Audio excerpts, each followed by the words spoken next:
Ahojte priatelia záhradkári, vítajte na kanáli, kde sa učíme pestovať to najlepšie z prírody. Dnes sa pozrieme na kráľovnú letnej úrody, paradajku, od divokých malých plodov v Andách, až po tisíce odrôd, ktoré dnes pestujeme na balkóne aj v záhrade. V tomto videu vám poviem fascinujúcu históriu, ako ich ľudia šľachtili stovky rokov a hlavne presný návod, ako ich úspešne pestovať doma, aby ste mali úrodu ako profíci. Ak máte radi čerstvé paradajky, dajte like už teraz a poďme na to. Paradajky pochádzajú z Južnej Ameriky, konkrétne z andského regiónu v dnešnom Peru, Ekvadore a Bolívii. Divoké paradajky boli maličké ako čerešne a rástli tam už pred 80 000 rokmi. Okolo roku 700 nášho letopočtu ich Aztékovia v Mexiku plne domestikovali.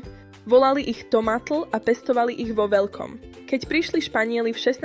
storočí, okamžite si ich zamilovali a priviezli do Európy. Najprv ich v Európe považovali za jedovaté, veď patria do čelade ľulkovitých spolu s beladonou. Pestovali ich skôr ako okrasné rastliny, ale Taliani ich nazvali pomodoro, zlaté jablko, a začali ich jesť v omáčkach. Odtiaľ sa rozšírili po celom Stredomorí. Do Ameriky sa paradajky vrátili až neskôr. Thomas Jefferson ich pestoval už v roku 1781 na Monticello a až v 20. storočí sa stali svetovou superpotravinou.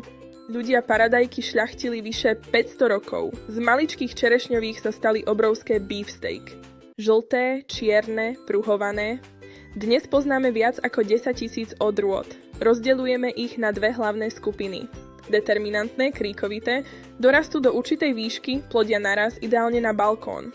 Indeterminátne, popínavé, rastú celé leto. Plodia až do jesene, potrebujú oporu. Šľachtitelia pridali odolnosť voči chorobám a lepšiu chuť.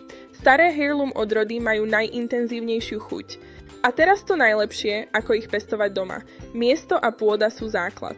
Paradajky milujú plné slnko, aspoň 6-8 hodín denne, en teplú, priepustnú pôdu s pH 6,0-6,8. Pridajte veľa kompostu a trochu vápna. Semienka vysievajte doma už vo februári alebo marci. To je 6 až 8 týždňov pred poslednými mrazmi. Teplota by mala byť 20 až 25 stupňov Celzia. Keď majú 4 až 6 pravých lístkov, presaďte ich.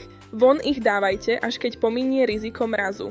Zvyčajne v polovici mája. Dodržujte vzdialenosť 60 až 80 cm. Zasaďte ich hlboko.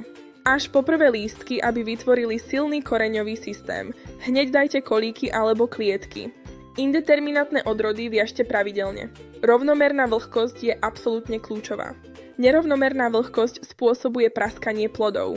Mulčujte slamou alebo kôrou, aby pôda nevyschla. Na začiatku dajte viac dusíka pre listy, neskôr draslík a fosfor pre kvety a plody. U indeterminantných odstraňujte výhonky, tzv. Zálistky, medzi stonkou a listom. Odstraňujte aj spodné listy, aby sa zlepšila cirkulácia vzduchu a zabránilo sa chorobám. Proti plesniam pomáha prevencia postrekom z prasličky alebo syrov. A čo škodcovia? Na vožky pomôže mydlová voda alebo užitočný hmyz, ako sú lienky. Už sa blížime k zberu. Zbierajte, keď sú paradajky plne sfarbené, ale ešte pevné. Čím častejšie zbierate, tým viac plodov bude. Mám tu pre vás ešte bonusové tipy. Paradajky vysádzajte vedľa bazalky, mrkvy alebo nechtíka. Tieto rastliny prirodzene odpudzujú škodcov a nikdy ich nesádzajte na rovnaké miesto 2 roky po sebe. Rotácia plodín je dôležitá pre zdravie pôdy. A teraz jeden zábavný fakt na záver. Botanicky sú paradajky ovocie, ale v USA v roku 1893 súd rozhodol, že sú zelenina kvôli celu.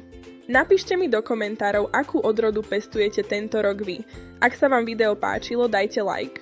Prihláste sa na odber a zapnite zvonček. Ďakujem a majte krásnu úrodu. Vidíme sa v záhrade. Čaute.